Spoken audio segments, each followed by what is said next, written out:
그리고 나서 이제 예루살렘을 향해서 가시는 도중에 이제 예수님을 지금 따르는 제자들이 있잖아. 그죠. 근데 많진 않지? 그치? 많이 떠난 상태이기 때문에. 그치? 음. 그런 제자들, 그러니까 많이 걸러진 거야. 그죠. 그렇지. 걸러진 상태야. 제자들 중에. 사람. 그렇지. 진짜 남을 사람만 남은 거야.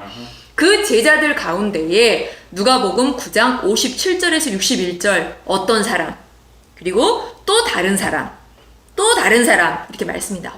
이렇게 세 사람을 통해서 예수님을 따르는 제자의 자세에 대해서 가르침을 내부셔. 굉장히 중요하겠지. 우리가 이제 교회를 다니다 보면 제자도에 대한 말씀을 많이 들어. 왜냐? 왜 그런 말씀을 많이 듣게 되냐면 우리가 오늘날의 예수님의 제자이기 때문이야.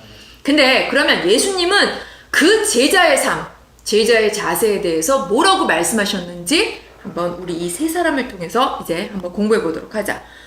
그중 한 사람은 예수님을 따르겠다고 자원한 사람이야. 그리고 두 번째 등장하는 사람과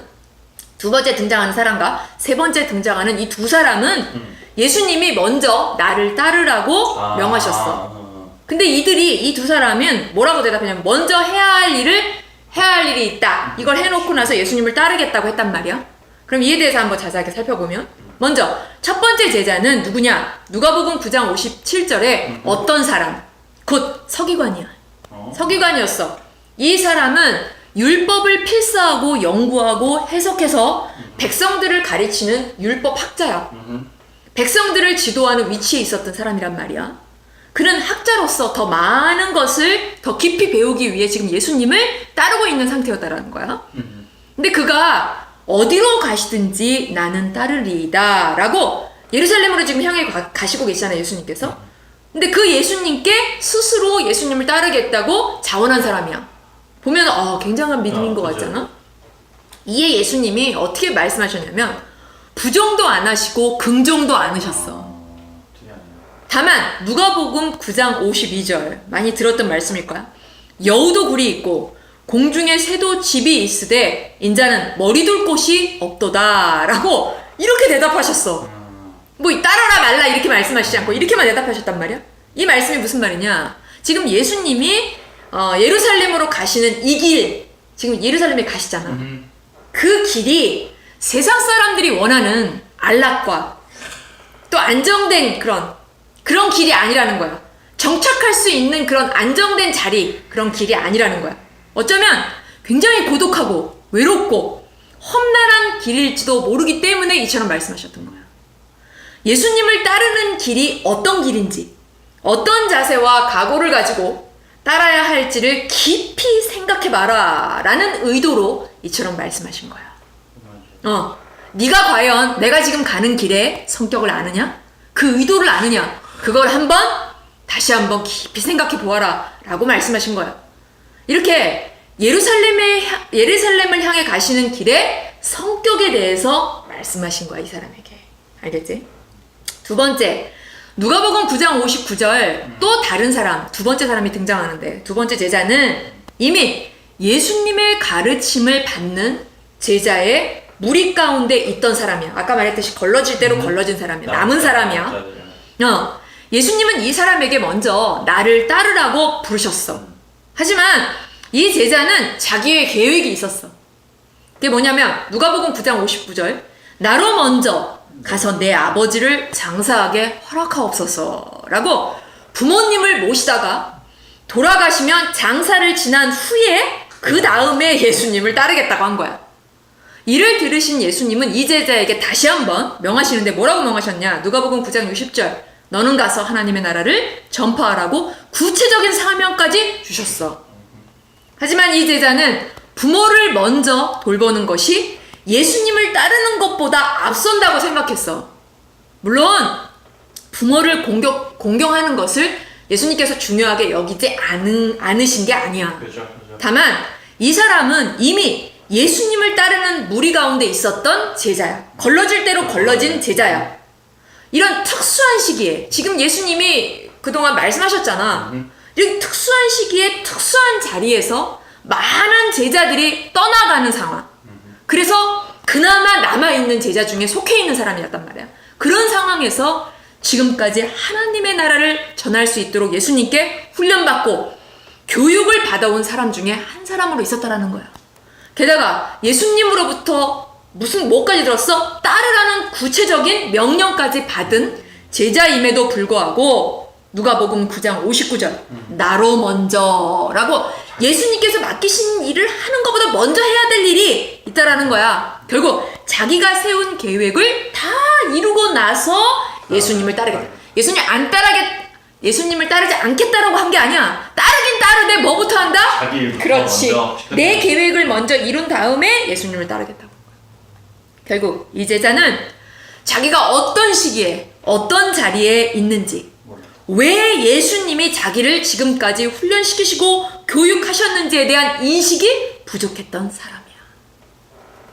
결국 예수님을 따르는 사람, 예수님을 따르는 제자는 예수님이 나를 어떻게 지금까지 이끄셨고 다듬으셨으며 왜 나를 이 자리에 세우시고 부르셨는지 이에 대해서 바르게 늘 깨어 인식하고 깨닫고 있어야 한다는 얘기예요.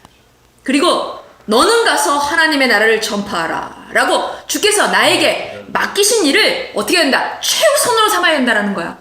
최우선으로 삼고 살아야 된다는 것을 이 사람을 통해서 예수님을 따르는 제자의 각오와 마음 자세에 대해서 예수님께서 말씀하신 거예요. 이제 세 번째 제자에 대해서 공부해보면 누가복음 9장 61절 또 다른 사람이 등장해. 세 번째 제자가 등장하는데 예수님께 나로 먼저 내 가족을 작별하게 하소서라고 대답한 말씀을 통해서 대답한 얘기를 통해서 예수님이 이 사람에게도 두 번째 제자와 같이 따르라고 말씀하셨다라는 것을 우리가 예측할 수 있어. 그죠. 그런 것 같아. 그죠. 하지만 이 제자는 주님을 따르겠습니다. 그러나 누가복음 9장 61절 나로 먼저 내 가족을 작별하게 해 주시옵소서라고 청한 거야. 이 제자는 주님을 따르겠다고 결심은 했어. 결심은 했는데 가족이 살아갈 수 있도록 돌봐야 한다는 그 의무감, 그 책임감, 그리고 가족들이 이제 자기가 떠나면 자기 없이도 살아갈 수 있도록 마무리를 못하고 온 것에 대한 늘 아쉬움과 걱정이 마음 가운데 늘 있었던 사람이야. 차지하고 있었던 사람의 마음에. 이 제자를 향해서 예수님은 누가복음 9장 62절 손에 쟁기를 잡고 뒤를 돌아보는 자라고 하셨어. 여기서 누가 생각이 나냐면 뒤를 돌아보는 자라고 하면 롯의 아내가 생각나. 이 롯의 아내가 소금기둥으로 이렇게 변했잖아. 왜 그렇게 변했어? 세상에 대한 미련 때문에 창세기 19장 26절 뒤를 돌아보았으므로 라고 뒤를 돌아보다가 결국 뭐가 돼? 소금기둥이 되어서 그대로 나아가지 못하고 멈춰버린. 소돔과 고모라. 그대로 멈춰버린 롯의 아내처럼 뒤를 돌아보는 자란 우린 누구만 봐야 돼? 지난번에 배웠잖아. 베드로가 그 거센 파도에서 그죠. 걸어갈 수 있었던 건 어떻게 걸어갈 수 있어? 예수님만 바라볼 때. 그런 것처럼 예수님만을 바라보고 따라야 되는데 그렇지 않고 다른 곳을 바라보는 사람을 바로 뒤를 돌아보는 자라고 하신 거야. 즉 마음이 어디야? 다른 곳을 향해 있는 사람. 그 마음 속에 예수님의 뜻으로 예수님이 주신 사명, 예수님의 말씀으로 가득 차 있어야 되는데 많은 부분이 다른 마음을 품고 있는 사람. 결국 예수님을 따르면서 마음은 다른 곳에 있어 그곳을 뒤돌아보며 찾고 뭘 생각해? 그것을 먼저 생각하는 그런 태도와 자세로는 예수님을 따르는 제자의 모습, 자세로는 합당하지 않다라는 것을 이 사람을 통해서 말씀하신 거야.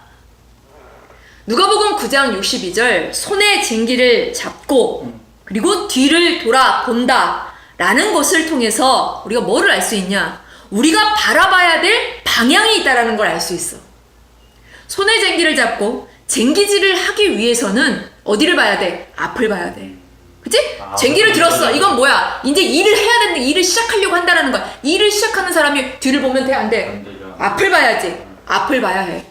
이에 대해서 사도 바울이 뭐라고 얘기했느냐? 빌립보서 3장 13절 뒤에 있는 것은 잊어버리고 오직 앞에 있는 것을 향해 이렇게 앞에 있는 빌립보서 3장 14절 표대를 향하여 나아가야 한다고 사도 바울이 말한 거야. 즉 예수님을 따르는 데에는 사도 바울이 말한 것처럼 뭐가 있다? 표대가 있다라는 거야.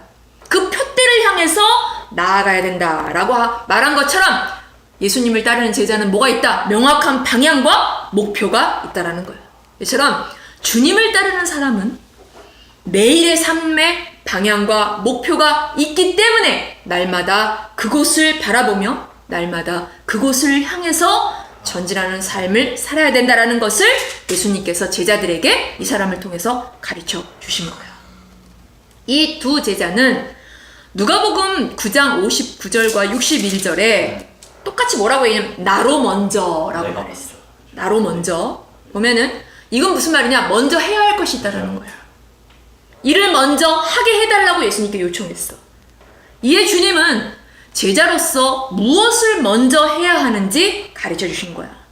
예수님은 사람으로서 해야 할 의무와 책임을 등하시하시는 분이 아니야. 등하시한 것이 아니야. 우리는 하나님의 뜻대로 뭐를 해? 가정도 하나님의 뜻대로 이끌고 세우고 돌봐야 돼.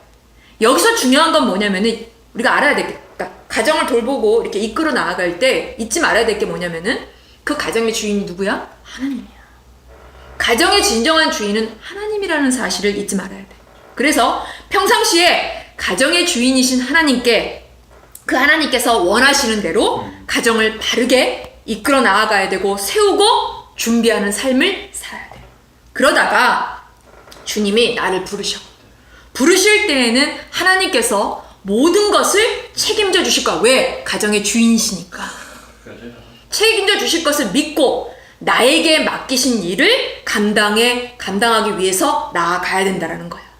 이처럼 예수님의 제자라면 가정을 돌보는 일이 중요하다 할지라도 주님이 부여해준 사명이 뭐야? 더 중요하지? 이것을 최우선으로 생각해야 된다는 것을 예수님께서 이 제자, 3명의 제자를 통해서 제자들에게 또 오고 오는 세대의 제자들에게 가르쳐 주신 거야.